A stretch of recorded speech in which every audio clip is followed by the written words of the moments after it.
Okay, this is a discussion of chapter 7 material that we need to understand and know. It's actually section 7.3, section 7.2 of the textbook. But let's consider the following as an introduction here. If we have a population that consists of all the voters of some large town,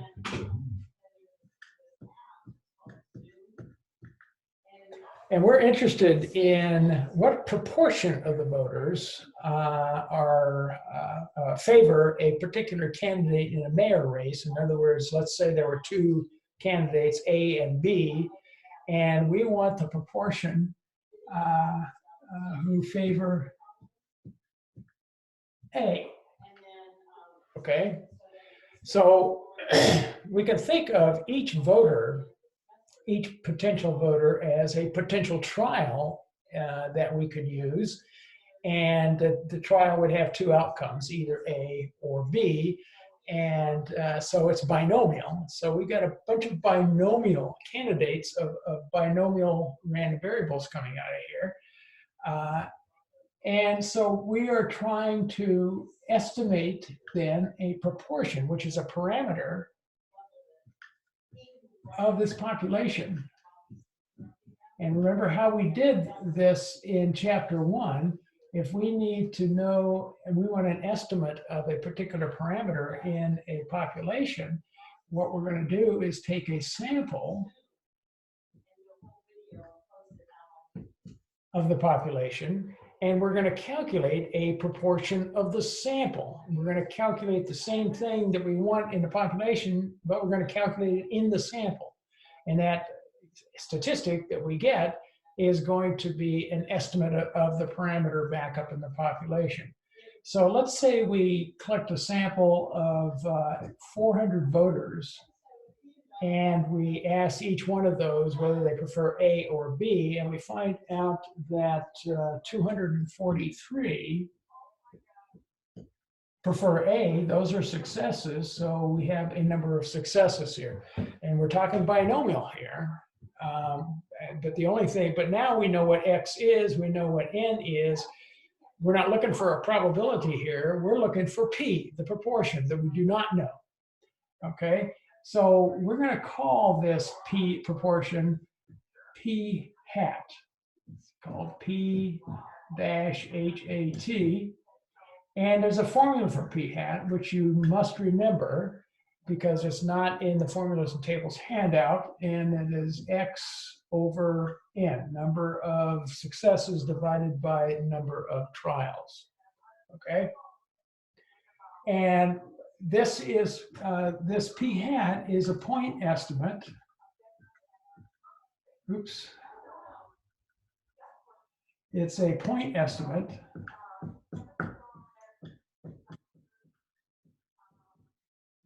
of P. And so let's go ahead and calculate P hat here. P hat is equal to X, which is 243, divided by N, which is 400. And that turns out to be, rounded to 3 decimal places, it turns out to be 0.608. Okay? And I'm going to write this up in the top right hand here. P hat equals 0.608. Okay. Now we also can find out at this point in time, by the way, this is a point estimate. And I'm going to talk about point estimates here in just a bit. But while we're at it here, we know what the estimate of the probability of success is in this binomial experiment, 0.608. We can also find the probability of failure. Remember, there are two outcomes, a success or a failure. And they each have a probability and since we only have, they're basically complements of each other. So we know that the probabilities of the complements add up to 1. we got a probability for p hat.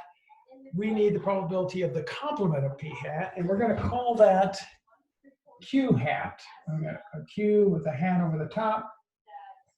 And that's equal to 1 minus p hat, which in this case is equal to 1 minus 0.608, which is going to be 0.392. So we've got p hat is 0.608, q hat is 0.392. And they're complements of each other, so their probabilities have to add up to 1. So you have to remember then, not only do you have to remember this formula right here for p hat, you have to remember this formula right here for q hat. Okay, and these are estimates of parameters back up in the population. P hat is an estimate of p. Q hat would be an estimate of q back up in here. Okay, so we can find those two things very easily simply by knowing what our sample size is and by knowing what our number of successes is. Okay, so now I'm going to erase everything but what's up there. And I'm going to then talk about the concept of confidence intervals. And we'll start out with p hat. So let me erase this and talk about the concept of confidence intervals. So if P is a probability of success or a proportion of successes back in the population. So we know that it's a probability, so it has to be between 0 and 1. So P must be between 0 and 1. And p hat is an estimate of P, so let's mark p hat on this here. Here's p hat, which is 0.608. And now what we're going to do here is, now that we've got a point estimate, we're going to come up with an interval estimate. Basically, what we're going to say is, here's an interval that we have a certain confidence will contain the true value of P. That's what we're looking for in a confidence interval. We want a confidence interval, we want an interval that we have a certain level of confidence that it contains the true value of P. And it's going to be centered around p hat. So p hat is going to be the exact center of our confidence interval. And we're going to have an upper bound. So we'll call this the upper bound.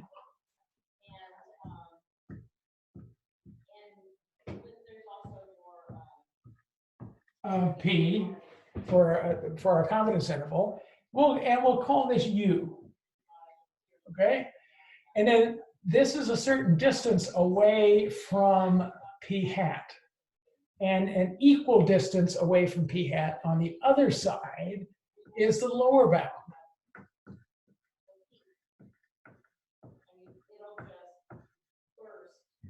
Okay? And we'll call it L. Now these distances, each of these distances is the same. We're going to call this distance from the boundary to p hat, we're going to call this E. And E is a margin, it's called a margin of error. Oops, can't spell. Margin of error. And you've seen or heard these kinds of things before, especially in political polls, where they tell you what the estimated proportion of votes that a particular candidate has. They tell you what proportion it is, and they'll give you a margin of error, plus or minus a certain number, okay? That's what that margin of error is. They're basically talking about a confidence interval of sorts there. So let's talk about this here. When we talk about a confidence interval, we're going to be given a confidence level, and we'll talk about those confidence levels in just a moment here. But we're going to define then what these lower bounds and upper bounds are. because the confidence interval is defined by not only the p hat in the middle, but the lower bound value and the upper bound value. So to find the lower bound, since we know where p hat is and we know what the margin of error, that we have a margin of error value, and then L is going to be p hat minus this. We're going to start from p hat and subtract E to get this. So this is going to be, L is going to be p hat minus E, and U is going to be p hat plus E. Okay? And we can write these in three different ways. We can write a confidence interval in three different ways. First way is p hat minus E is less than P is less than p hat plus E.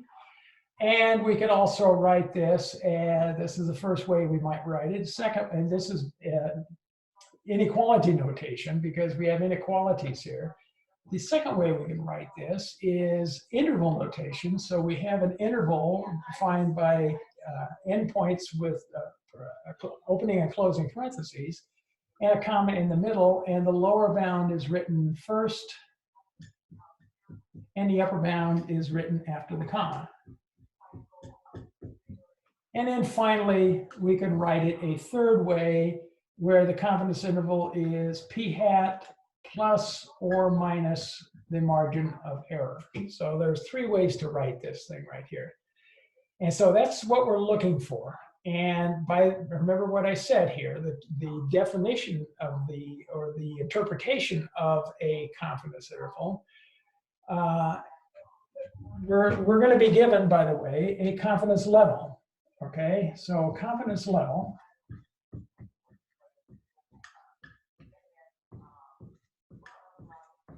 and we'll abbreviate that by CL. Okay, the confidence level tells us what our percent of confidence is. We're anywhere from 0% confident to up to 100% confident. So it's going to be a percent. And suppose we had a 98% confidence level. Now, how would we interpret our confidence interval? Suppose we knew had a 98% confidence level, and we calculated a lower bound and an upper bound, and we would say this. We are 98% confident that the interval from the lower bound value to the upper bound value that we calculated contains the true value of P. We're 98% confident that the lower bound, the interval defined by the lower bound and the upper bound contains the true value of P. And the key here is true value, okay? Contains the true value. We're that confident that the interval contains the true value. So that's our interpretation of a confidence interval. So now what's left to do here is, now we know how to find P hat, but we need to know how to find E, the margin of error. And being able to find this margin of error requires that we know just a tad bit about the distribution of P hat. So let me talk about that just a bit here. So I'm going to erase this part here. Again, we're keeping this up here.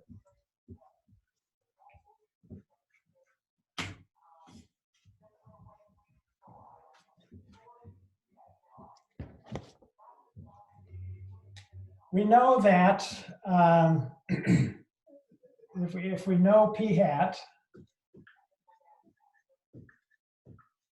okay, P hat is a random variable because it came from a sample and it was calculated from a sample which had a certain number of trials and a certain number of successes. And we know what the binomial probability, how to find binomial probabilities for that number of successes. But we want to, we know that then this is a random variable. So p hat is a random variable.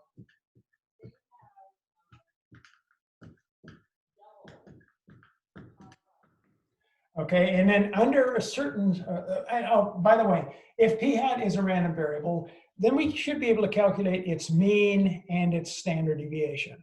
Okay, so p hat has a mean. The mean of p hat, and by the way, you don't have to know what I'm talking about. You just have to know the formula for E that we're going to end up with. So keep that in mind. P hat is a random variable. The mean of p hat is equal to the actual true value of p. And then the standard deviation of p hat is equal to the square root of p times q over n, okay? So now that we know the mean and standard deviation of a random variable, we can find its z-score, okay?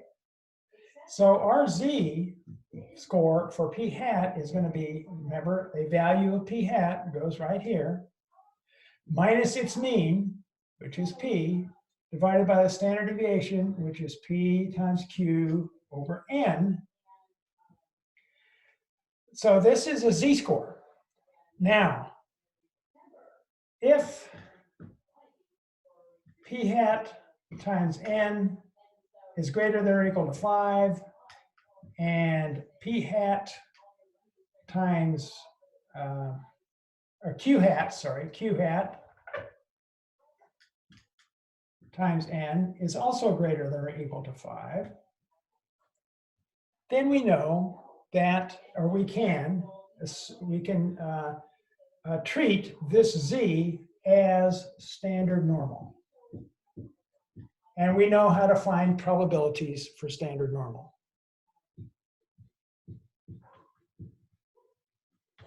And for the most part, this is going to be true for all of the data that we are going to be dealing with here, okay?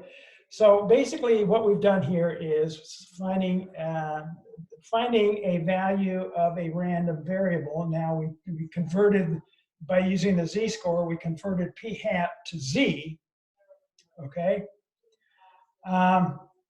And we know what p hat is. So we're going to end up we want to isolate p in a confidence interval. So we can isolate this p by putting it in a probability interval, probability that this z is between a certain number and a certain number. But we have this p and q also in here. So what we're going to do is instead of putting p and q in here, we're going to estimate both of those with p hat and q hat, leaving only a single parameter or a single variable inside of this z-score that will allow us to isolate p and come up with a confidence interval for p, okay? So all that said, like I said, you don't have to know this part right here. You just have to know that we are going to come up with a margin of error. And our margin of error is going to be, let me erase this and I'll write it up here. We have a formula for the margin of error, which is derived from all of this right here.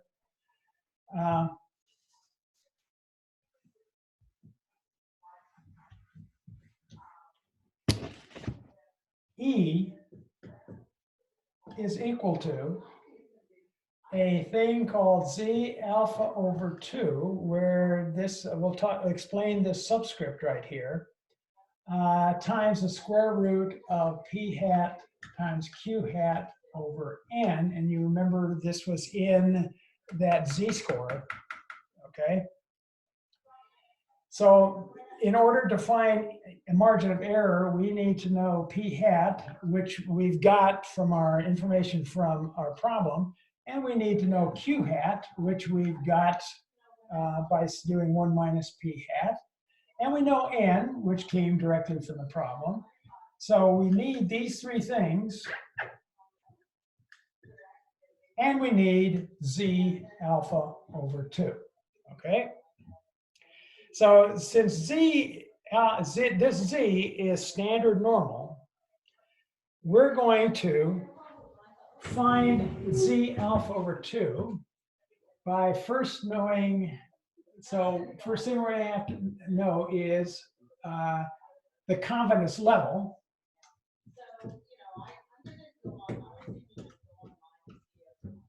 So we need to know what this is, and that'll be given. Actually, let's write that as given confidence level.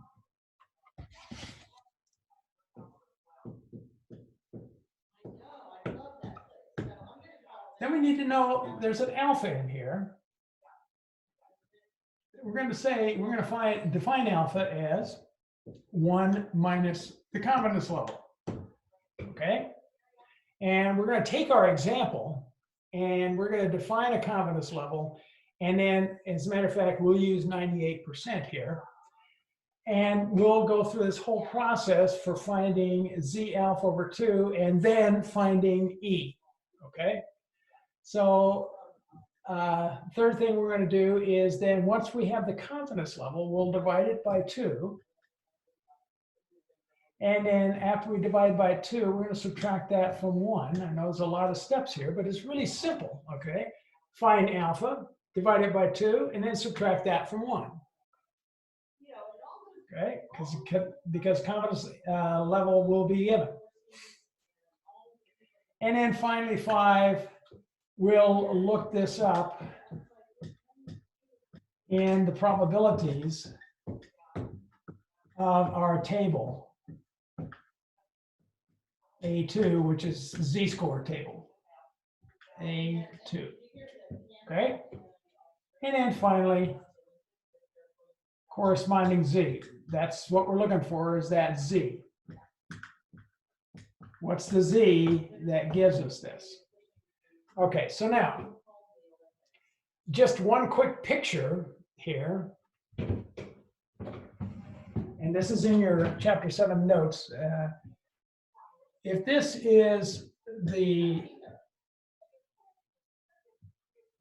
standard normal curve, the bell curve, where 0 is right here, and we define we want a value of z, which is z alpha over 2. Draw a line, we'll mark it to the right side of 0, and draw a line up to the curve and shade in. Z alpha over 2, the probability that z is greater than z alpha over 2 is equal to alpha over 2. In other words, the area underneath the curve, the greater than probability for this value of z is alpha over 2. In other words, this subscript right here for z is the area underneath the curve to the right of that value of z. That's what that means, okay? Now, interesting, let's discuss why we have to go through all of this right here. And that is the fact that this is a greater than probability. This area underneath the curve is to the right, so it's a greater than probability. And we're going to find our value of z using the table, but the table only has less than probability, so we're going to look for the less than probability. Well, what is this less than probability? It's 1 minus this. So this area underneath the curve to the left is the area, the probability in the table that we're going to go look for. So let's look at what we've done here. If we're given 98% here, okay, for our confidence level, then so we got 98% here. As a matter of fact, let me use a different color for this. Let's use red. This is 98%. Well, that's dried out.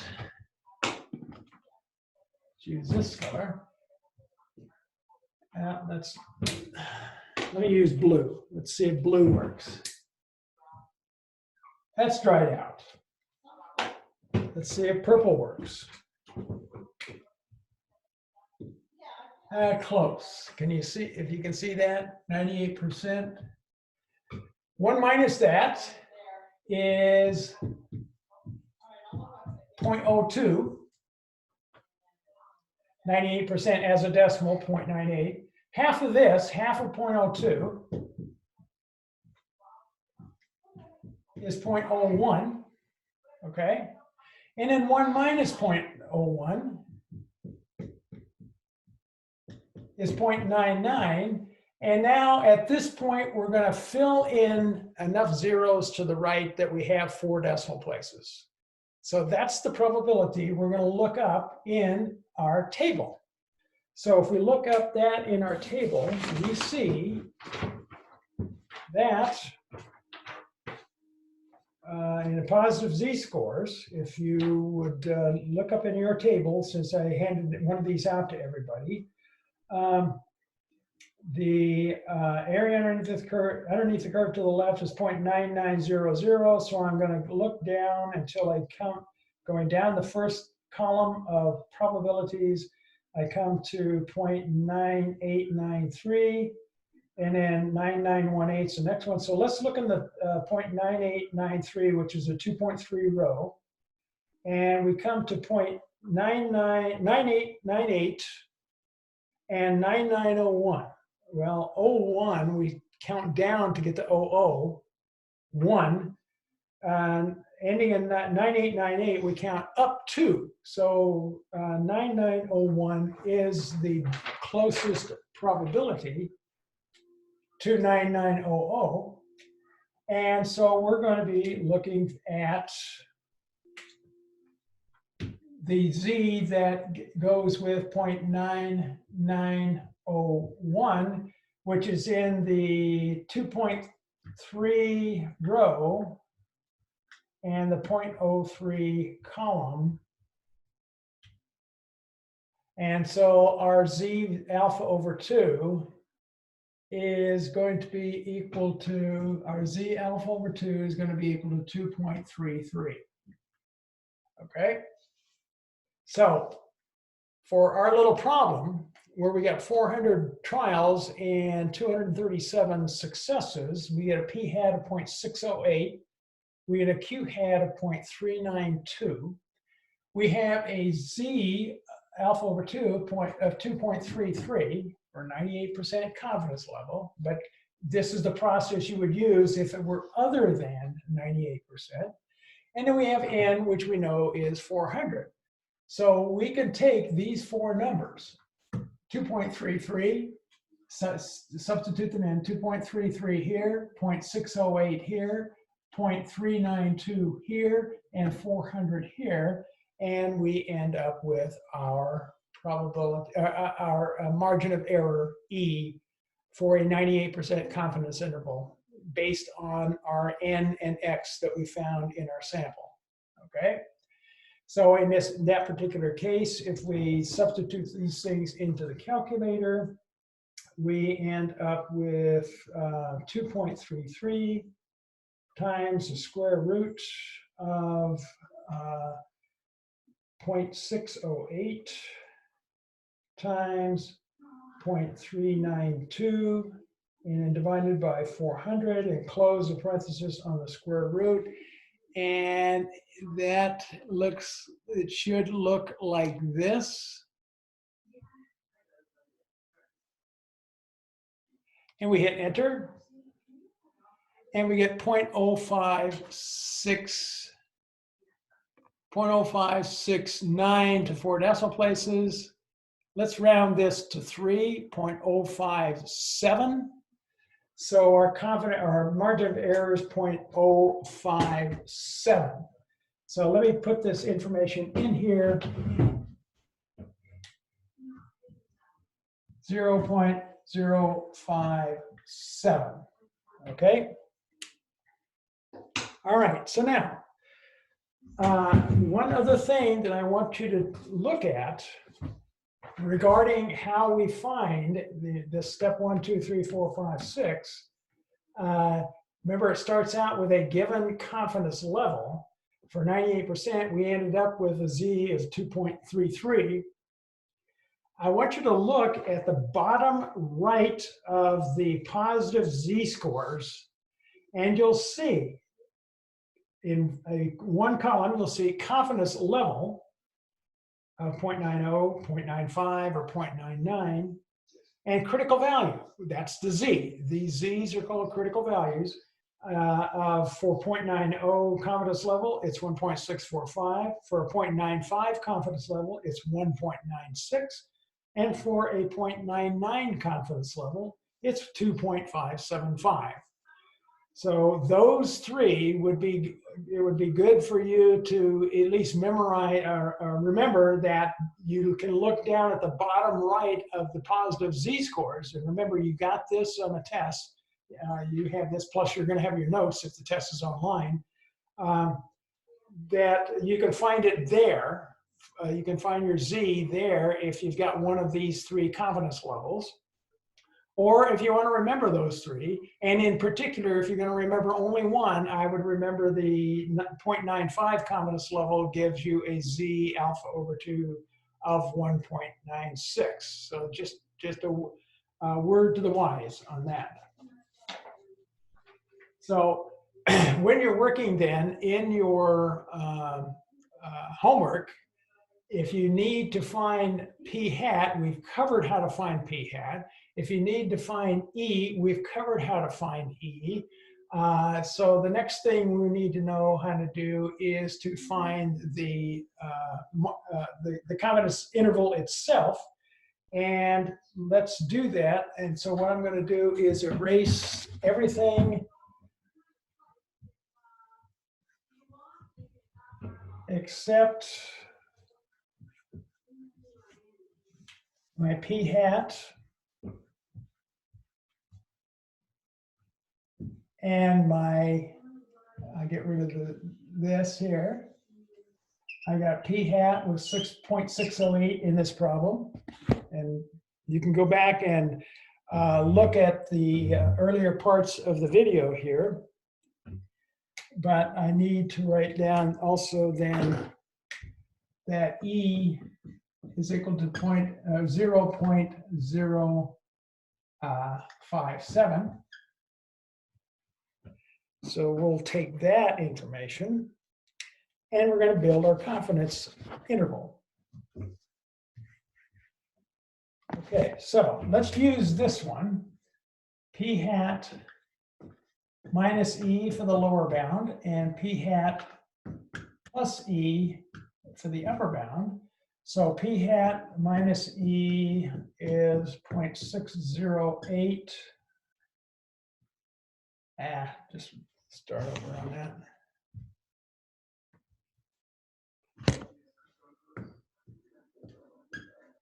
Minus 0.057. And if we put that in our calculators, we get 0.608 minus 0.057. Then we get 0.551. And then p hat plus E is 0.608 plus 0.057, which is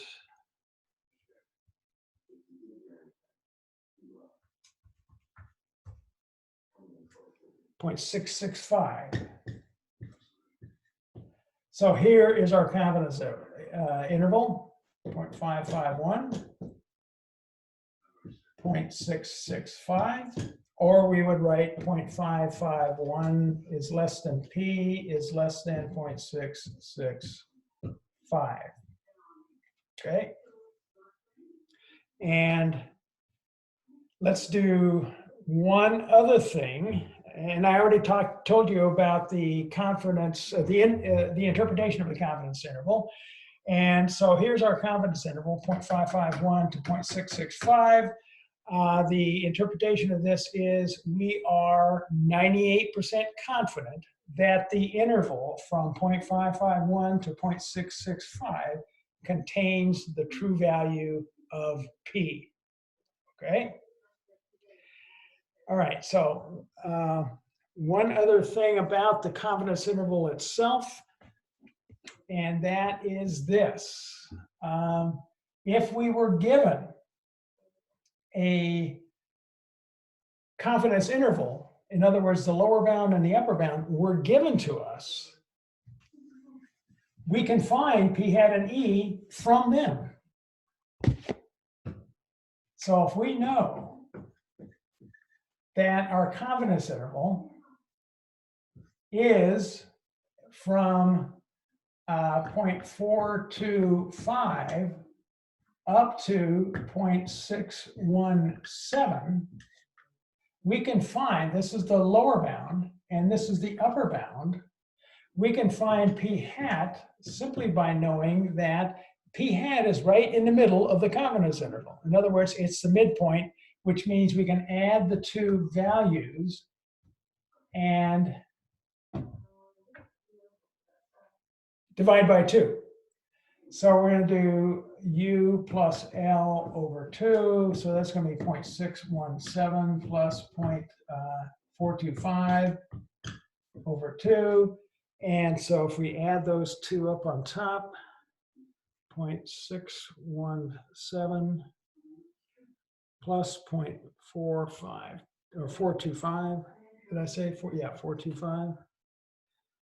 And then divide that by 2.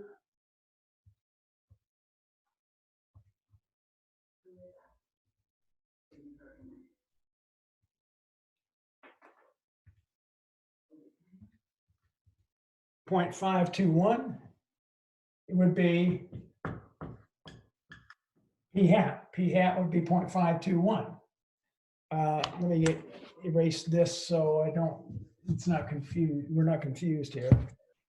Okay, interval, P hat, and now lower bound and upper bound. And now remember that the distance that the upper bound is to the right of P hat is the same as the distance that the lower bound is to the left of P hat. So that, and that distance, each of those distances is E, so the width of the interval is 2 times E. So we know that,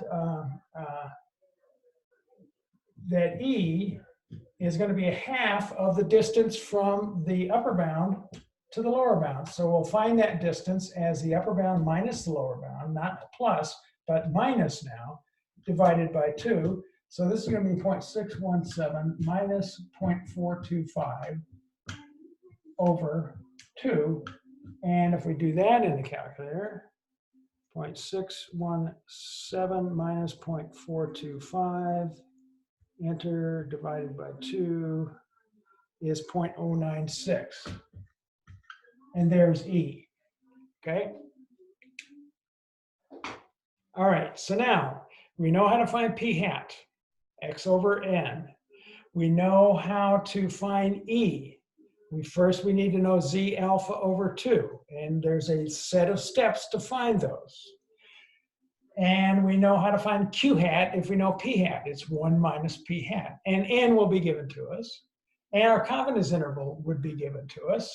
So we can find P hat, and we can find E, and once we've got those two, we can find the confidence interval by doing P hat minus E for the lower bound, and P hat plus E for the upper bound. And then if we needed to know if we had the given confidence interval, the lower bound and the upper bound given to us, we can find P hat and E using these two formulas. P hat is the midpoint, so you add the 2 and divide by 2.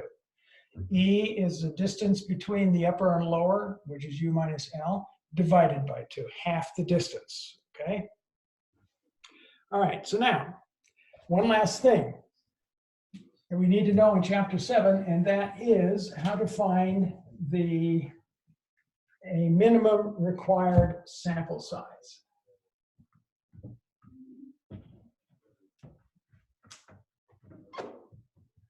Got to keep this board up.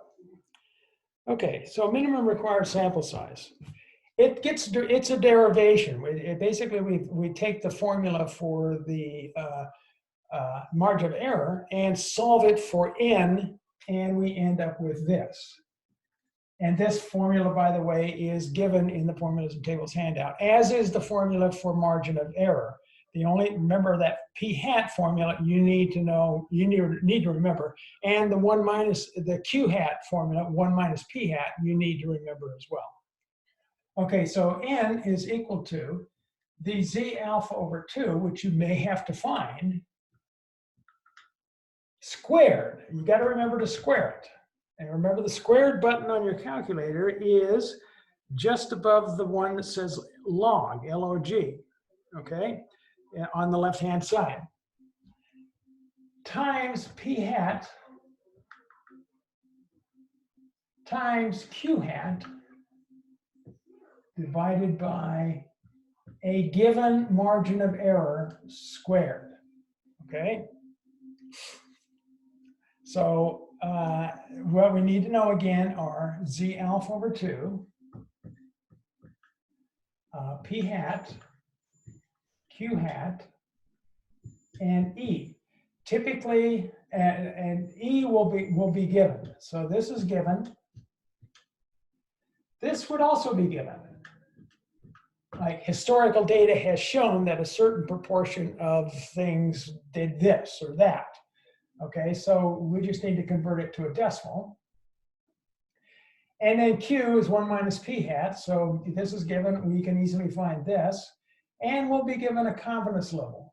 So the confidence level will be given. And the confidence level will help us to find this. Okay, confidence level helps us to find this. If we need to go through that process, those steps, that's how we're going to find z alpha over 2. So let's take a simple example that uses one of those 3 simple or easy to remember confidence levels and the corresponding z's.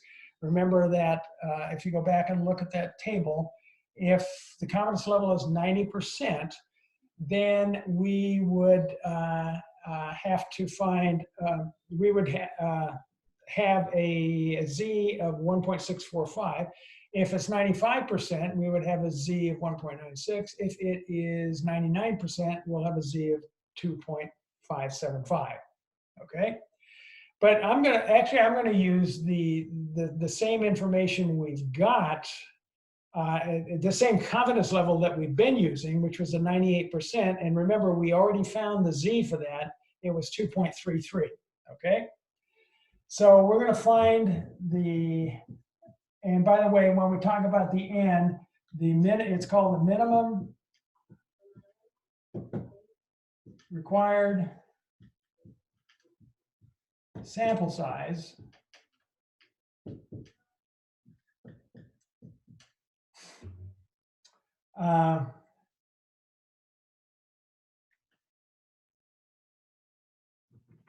for minimum required sample size to have a 98%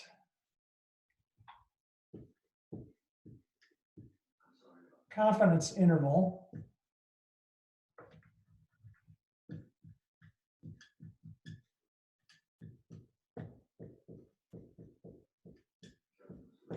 around P that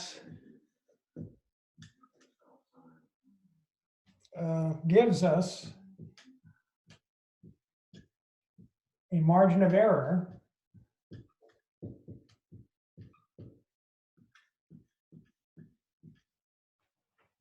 no greater than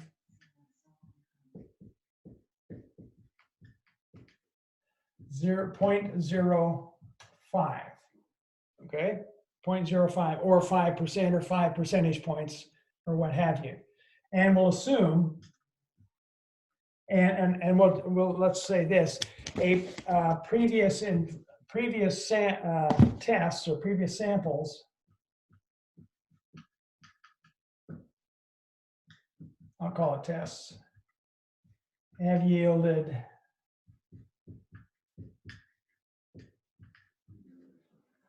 a sample proportion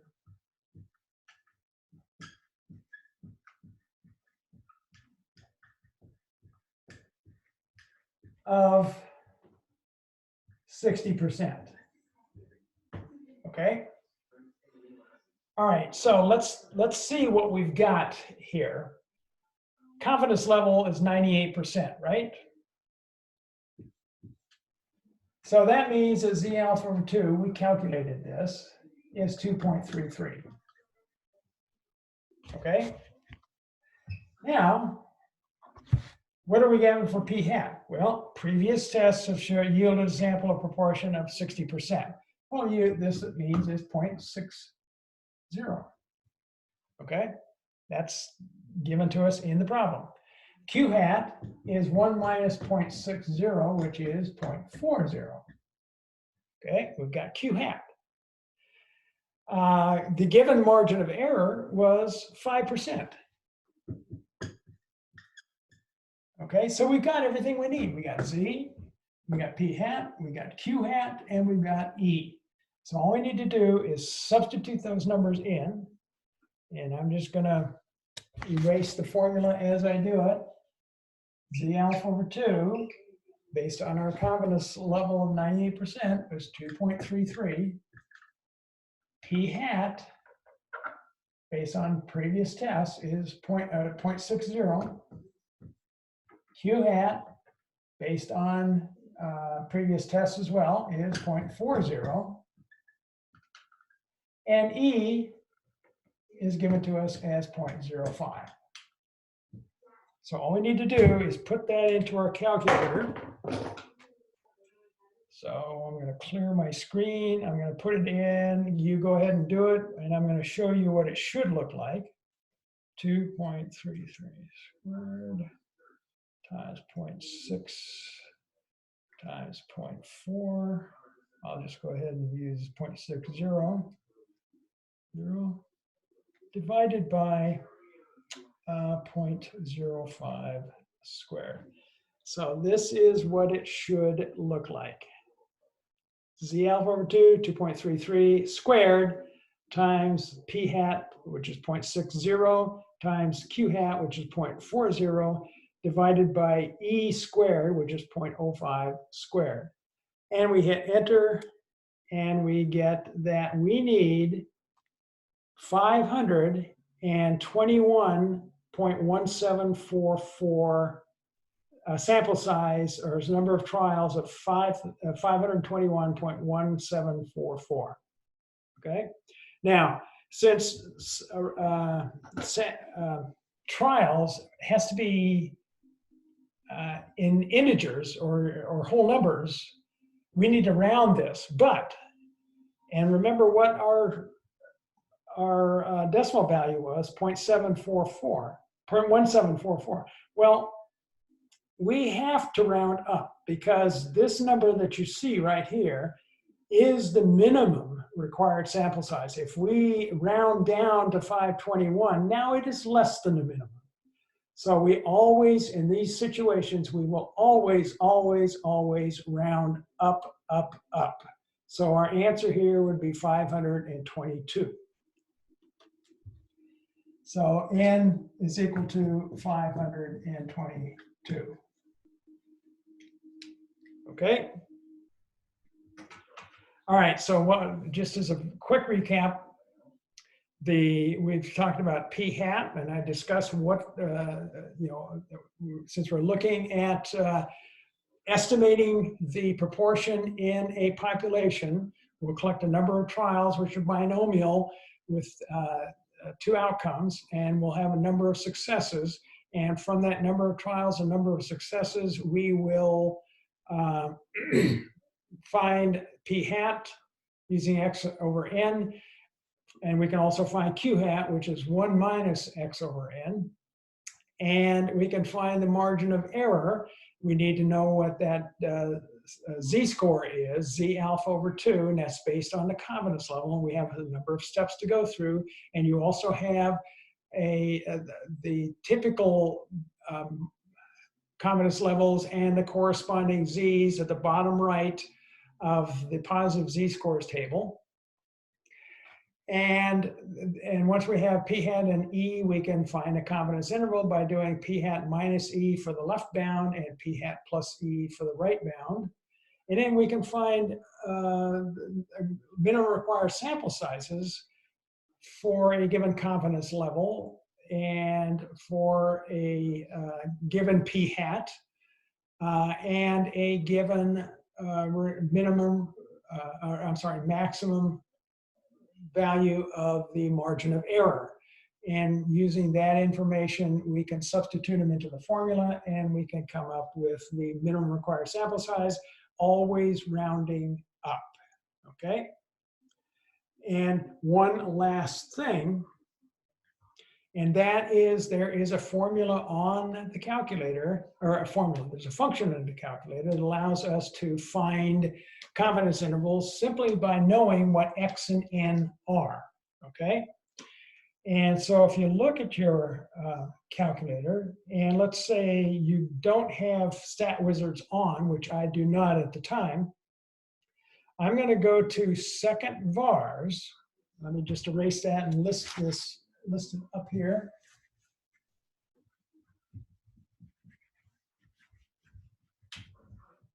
Okay.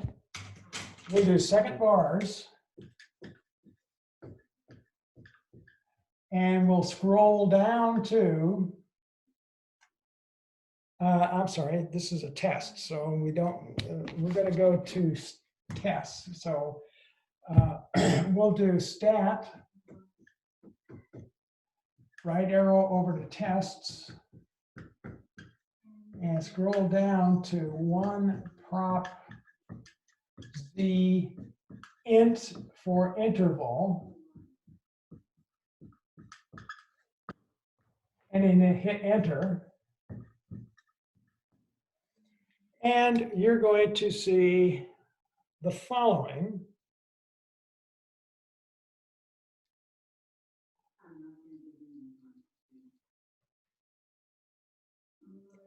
One prop z int.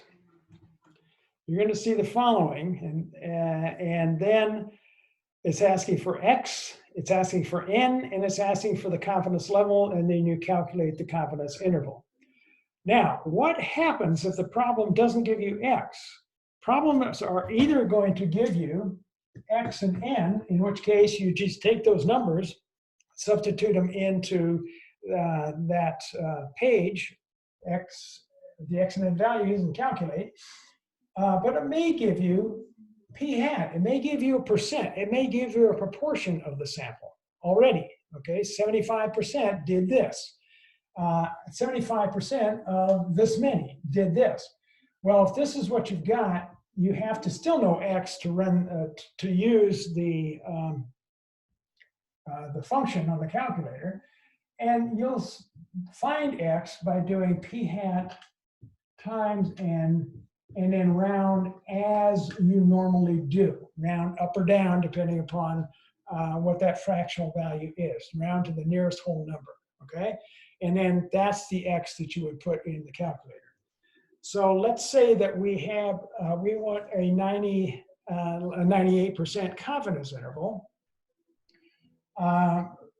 And we end up with 400, our n was 400. So this is basically our problem from before. We'll do n equals 400, and x was 237, I think. Let's see, 243. X was 243. And we'll use the confidence level is 98% or 0.98, okay? Let's see if we come up with the same thing. So I'm going to put in for x, I'm going to put in 243, and I'm going to put in for n, x was 243, n is going to be 400. Confidence level is 90.98. I'm going to calculate, and I get 0.551 and 0.664. What did I get before? You know, I don't remember what I had here, but that's what it should be. And if this doesn't match, then I'm going to be really upset. So, but anyway, that pretty much covers everything that you need to know in chapter 7. Okay, you'll need to know how to find p hat. You'll need to know how to find margin of error. You'll need to know how to find the confidence interval. You'll need to know how to find minimum required sample size.